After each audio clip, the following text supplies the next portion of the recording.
friends from merry New York, which is admittedly not quite so merry at the moment because we are currently on day 9 of quarantine. I hope you are surviving wherever you are and that you are either spending your home time in relative calm and good spirits, or if you are out working in a frontline position on this, well, at least I hope you are getting the recognition and the appreciation that you deserve from society, because you are literally holding things together right now. So you may or may not have been seeing all over the internet calls for people who can sew to start sewing some face masks. There's been a lot of discussion and controversy around this because, yes, studies do prove that these homemade fabric face masks are not nearly as effective as the N95 proper actual surgical masks that are used by doctors in hospitals. However, it has gotten to the point, especially here in New York City, where, I mean, it's completely a war zone here. The hospitals are completely overwhelmed. Nobody has enough of anything. And of course, doctors need to be protected in some fashion. So I have been having lots of conversations with my good friend So Steen, who is here on the YouTube. She has a YouTube channel here,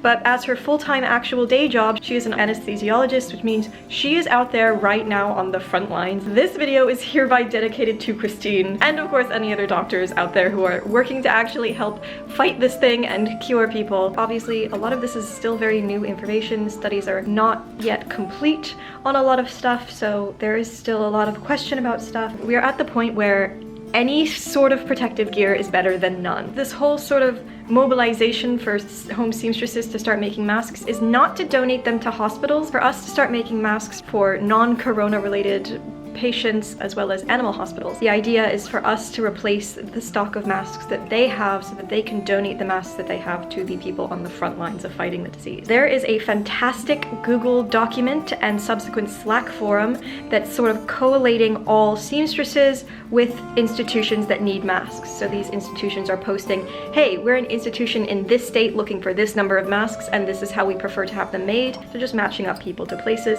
I joined the forum. I saw a listing pop up for an animal hospital here in New York City that is looking for 300 masks, and so I am sitting down. Not your vet, sir. So my task for today is to sit down and see if I can make as many masks as possible. Christine has also very helpfully shared with me another study on the efficacy of various materials in filtration effectiveness. Obviously, like the proper actual medical grade masks have like 98% efficiency. The next highest is like vacuum bags, which I don't have any of. Relatively high on the list, which is an actual fabric that I have in-house, is cotton. We are in the unfortunate position that New York is on mandated lockdown, so all non-essential businesses are shut, which means the garment district is shut, and I can't actually go out and buy materials. So fortunately, I happen to have a lot of this cotton in my stash. I have read that I should be making them 2-ply, which means 2 layers of cotton. However, Christine has advised it's probably better to make them 4-ply. I have got in touch with the animal hospital that I will be making these masks for, asking would they prefer me to make a larger quantity of masks at 2-ply or a smaller quantity of masks at 4-ply, so they will advise on that. If you are looking to start making masks, I highly advise you either join one of these forums. There's a Facebook group for mask makers, which I'll link down below.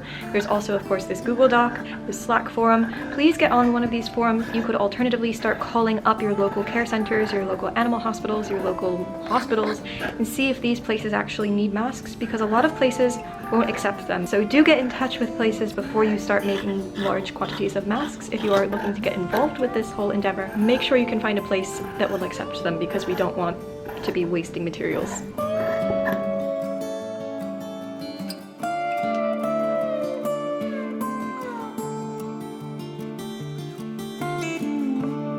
There are, of course, an infinite number of patterns and configurations for making these masks, so once again, do be sure to check in with the institution who is requesting your masks to see if they have a particular way they want them made.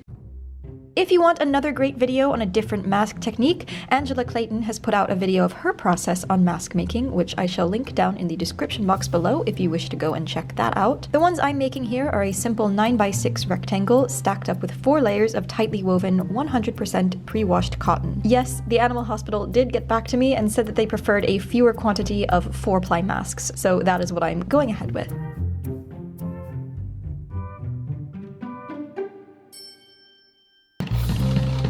These are stitched together at the top and bottom edges and turned inside out to hide those long edges.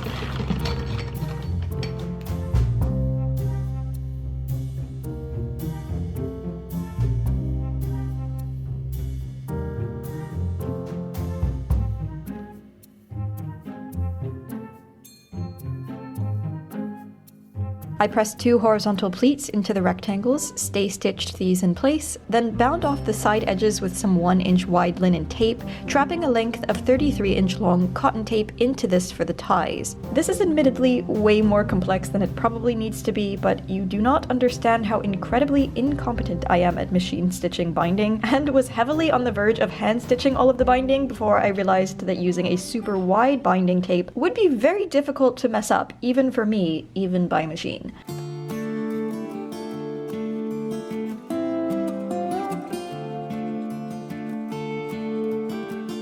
I made sure to place the masks in plastic baggies for transport and to label them with the fiber content of the materials in case that's relevant.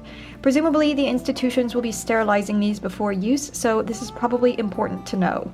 Then, the box is sent off just in time for the evening post collection. Major shout out to USPS for coming right to my building to pick these up, so that at the time of writing this voiceover, I have now been 14 days without setting foot outside. These are indeed very strange times we are living in. Anyway, I hope you stay healthy, stay safe, stay sane, or as best you can, and I'll see you anon with some hopefully more distracting sewing adventures.